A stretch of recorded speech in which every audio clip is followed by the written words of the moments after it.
Ang 10 individual na ito ay bawat isa ay may suot na malalaking puso sa kanilang mga palso at mabibigat na kadena sa kanilang mga paa. Hindi lang iyon, kundi ang isa sa kanilang mga bukong-bukong ay may nakakabit na C4 explosive device na tumitimbang ng mahigit kalahating kilo. Ang lakas ng pagsabog nito ay sapat upang gawing abo ang isang tao at pasabugan ang isang bahay. Sila ay pinalaya sa isang isla, at sa loob ng 30 oras ay kailangan nilang labanan ang mga natitirang kalaban. Tanging ang huling mabubuhay matapos ang panahong iyon ang makakabalik at makakatanggap ng malaking halaga ng pera. Kaya sino ang magiging huling survivor? Simulan na natin agad ang pelikula. Ang 10 taong ito ay pawang mga death row inmates na may malulubhang krimen tulad ng serial murder, robbery, at rape. Kaunti na lamang ang natitira nilang oras, ngunit binili sila ng may-ari ng isang reality TV channel upang pagkakitaan. Ang kanyang pangalan ay Brill. Nagpapadala siya ng mga tao sa mga kilalang-kilalang kulungan sa buong mundo upang hanapin ang pinakamalalakas na bilanggo, at pagkatapos ay binabayaran ang mga gwardya roon upang pag-awayin ang mga bilanggo. Kung sino ang pinakamalakas, iyon ang kanyang binibili.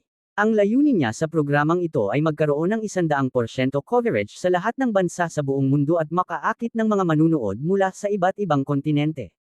Ang mga bilanggo na kanyang binibili ay dapat mula sa iba't ibang kontinente at may iba't ibang kulay ng balat.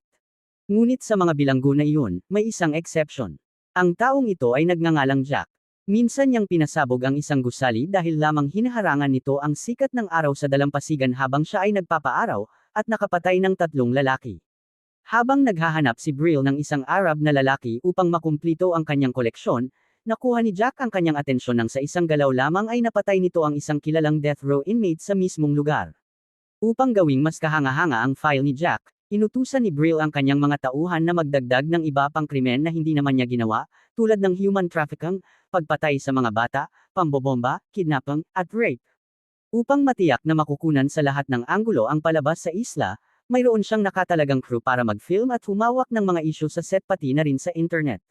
Bukod pa rito, nag-install din siya ng daan-daang kamera sa buong isla upang makuha ang bawat galaw ng 10 bilanggo. Nang siya ay interview, hindi siya nagdalawang isip na ipahayag ang kanyang programa. Kahit na ito ay itinuturing na hindi makatao at ilegal, sinabi ni Brill na binibigyan niya ang mga taong siguradong mamamatay ng pagkakataong mabuhay, kaya hindi ito maaaring tawaging hindi makatao. Matapos ihanda ang lahat, nilagyan niya ng kadena at mga pampasabog ang mga bilanggo, at ipinaliwanag ang mga patakaran ng larong ito ng buhay at kamatayan. Ang mga explosive package ay mag-a-activate kapag hinayla ang pin o kapag may sinumang susubok na pakialaman o tanggalin ito. Lahat ay may oras na 30 oras. Kung sino ang huling mananalo ay bibigyan ng susi upang mabuksan ito at ng malaking halaga ng pera. Pagkatapos nito, isinakay sila sa isang eroplano at lumipad patungo sa isang isla. Sa mga taong ito, may mga mag-asawa pa nga. Ngunit kahit sila ay mag-asawa, isa lamang ang maaaring mabuhay. Sa 10 taong narito, ang mga bilanggo ay nakagapos ang parehong kamay at paa, at pinakawalan sa iba't ibang lokasyon na nakakalat sa timog na bahagi ng isla.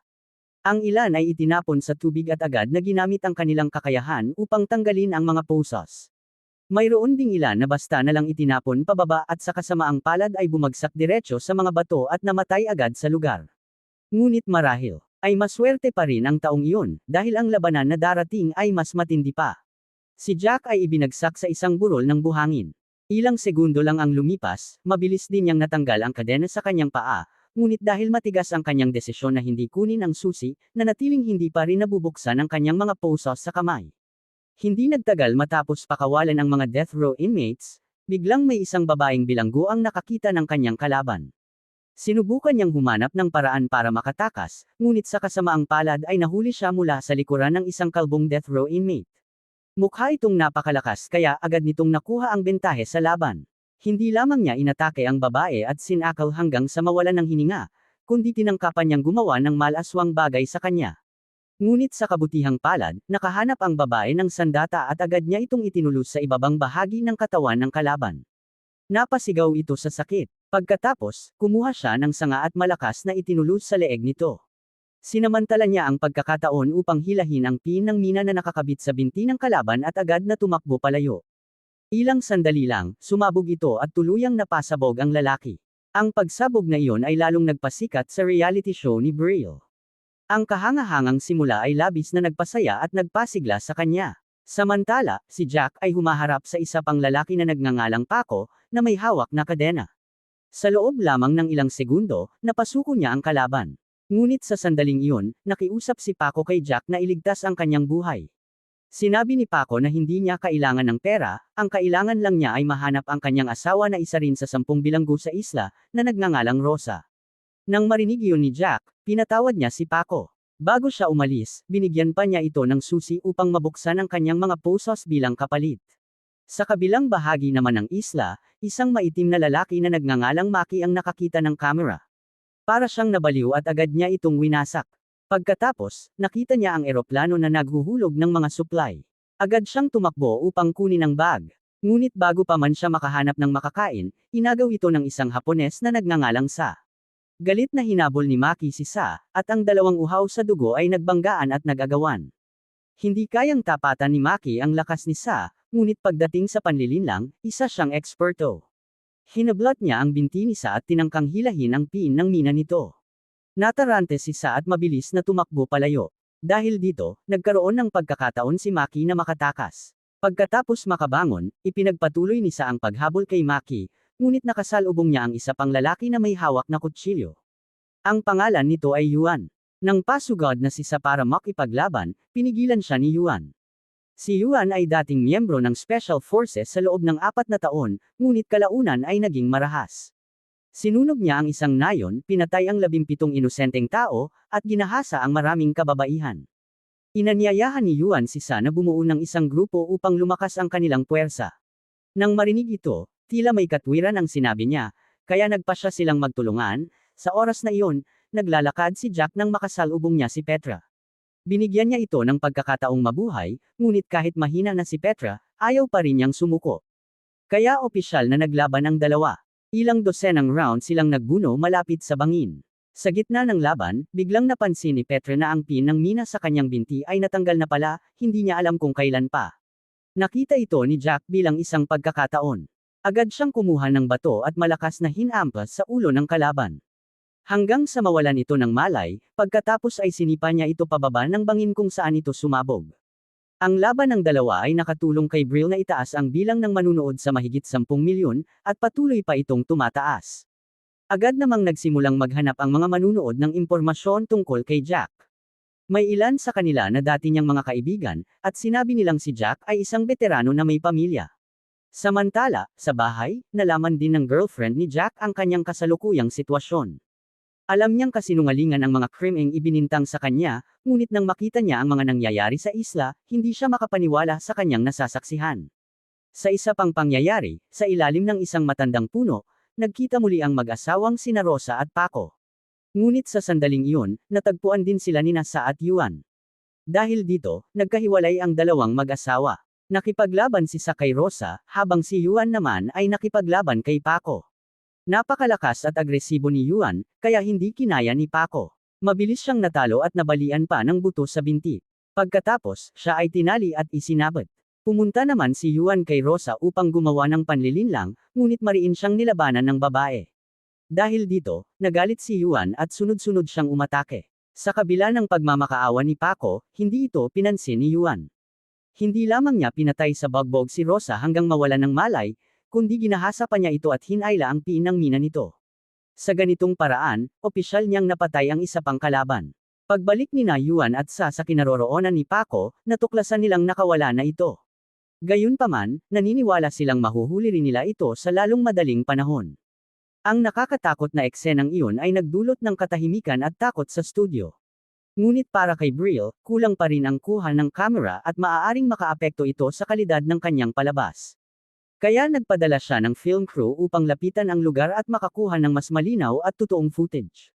Habang pinapanood ang lahat ng malupit at marahas na ginawa ni Yuan, hindi na kinaya ng girlfriend ni Brill na si Julie. Hiniling niya kay Brill na itigil na ito agad dahil isa itong hindi makataong gawain. Ngunit matigas itong tumanggi. Iginiit ni Brill na parehong mamamatay rin sina Rosa at Paco dahil sila ay mga mamamatay tao, kaya ang pagkamatay ni Rosa ay isa lamang kaparusahan at wala siyang kinalaman dito. Matapos makatakas, muling nakatagpo ni Paco si Jack. Nakiusap siya kay Jack na tulungan siyang patayin ang mga taong nanakit sa kanyang asawa bilang paghihiganti. Sa kalagayan ni Paco, hindi agad nangako si Jack, ngunit sinabi niyang tutulungan niya itong makalabas ng isla ng buhay.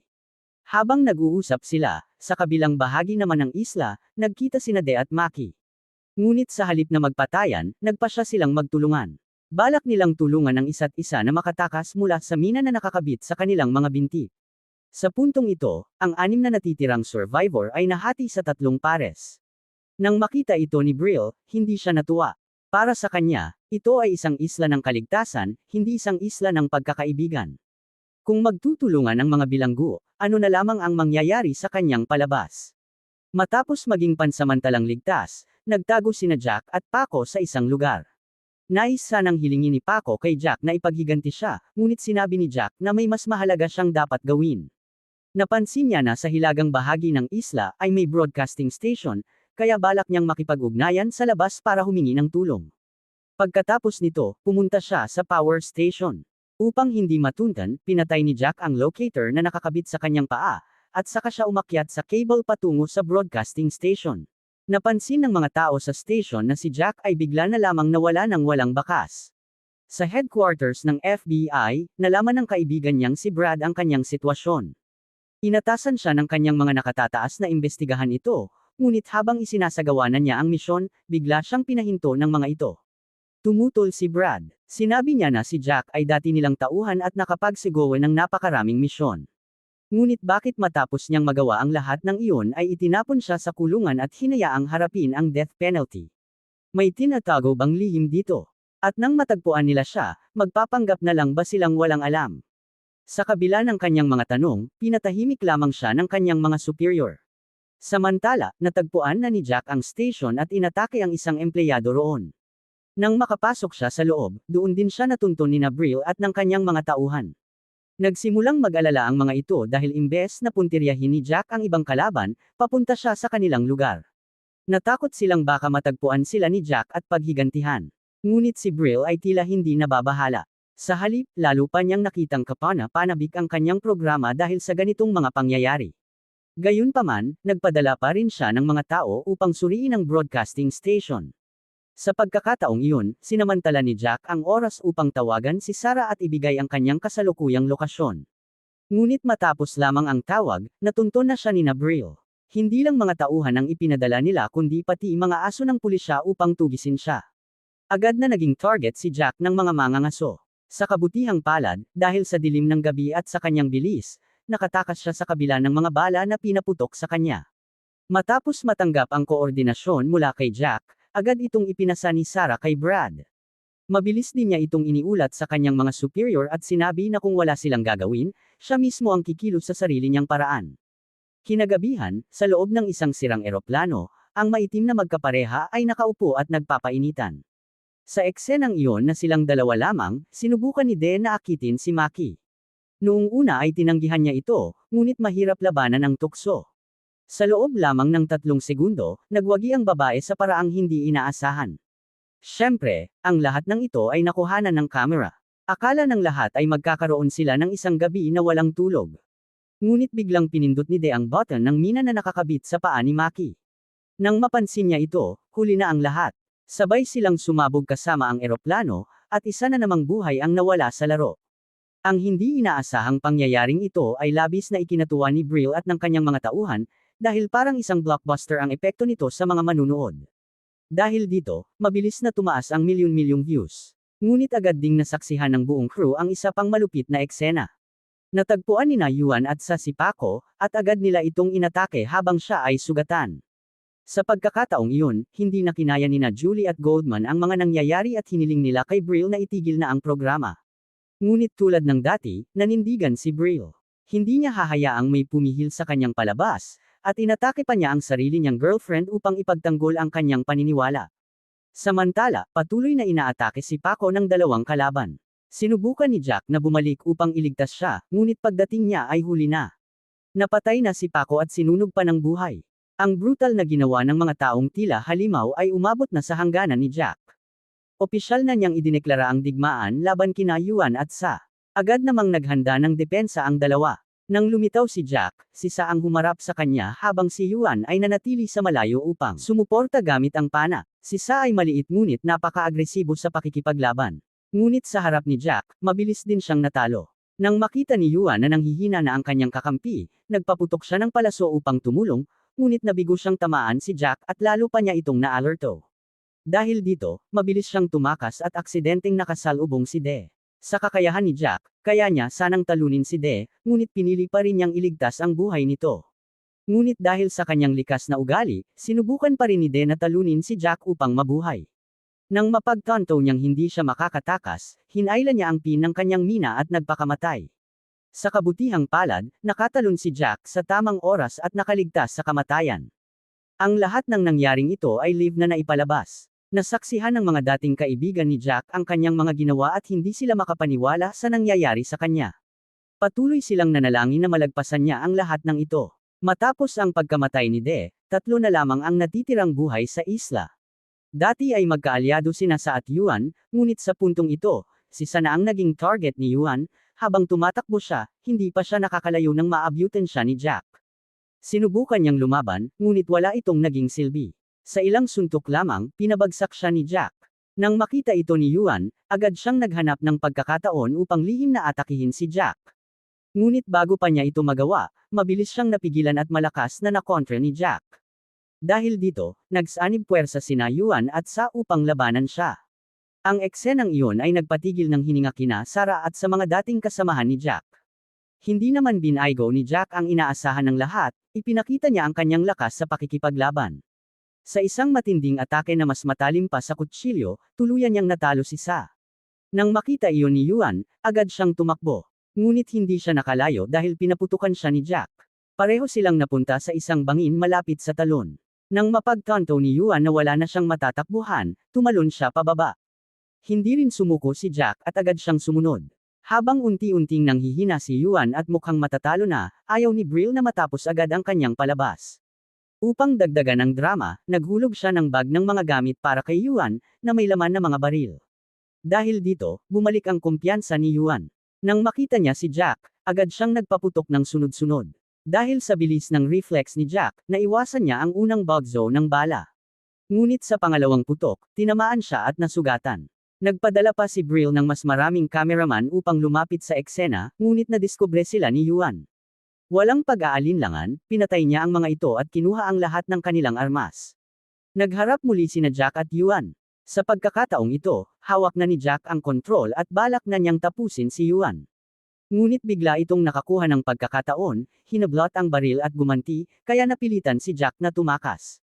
Gamulong siya pababa sa madulas na bangin habang hinahabol ng mga bala ni Yuan, hanggang sa mahulog siya sa tubig at hindi na gumalaw. Sa sandaling iyon, inakala ng lahat na patay na siya, at labis silang nabigla, lalo na si Sara. Ipinahayag ni Brill na si Yuan na ang panalo at siya ay pinalaya. Samantala, nakatanggap si Brad ng balita na sa loob ng 1 oras ay darating ang Navy sa isla ni Brill.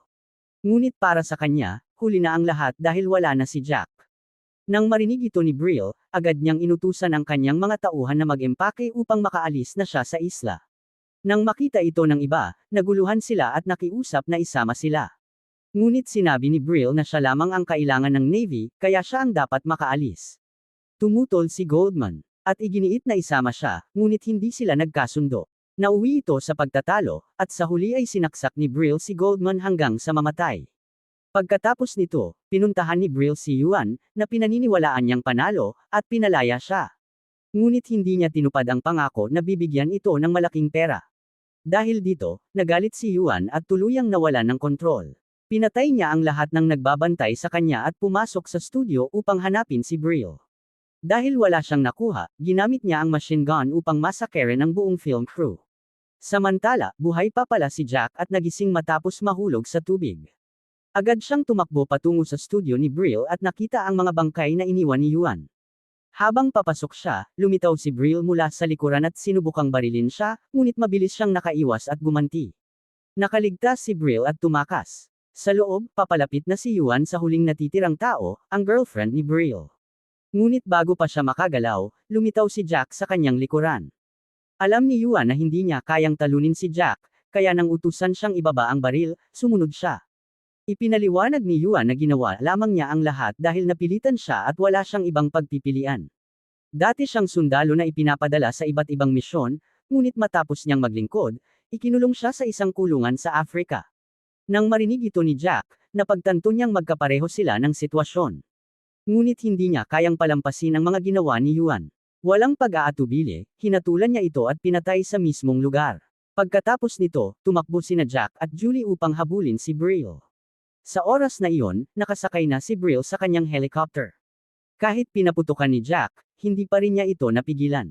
Mukhang makakatakas na si Brill, ngunit biglang ibinigay ni Julie kay Jack ang detonator na tinanggal mula sa binti ni Yuan. Agad itong inihagis ni Jack ng buong lakas patungo sa helicopter ni Brill. Sumabog ito at tuluyang tinapos ang buhay niya. Matapos ang lahat ng nangyari, si Jack ang naging huling panalo sa laro. Ang gantimpala niya ay ang susi upang alisin ang detonator sa kanyang binti at ang muling makapiling ang kanyang pamilya. Dito na nagtatapos ang video. Kung nagustuhan ninyo, huwag kalimutang mag-like at mag-subscribe sa channel. Kita-kits sa susunod na video.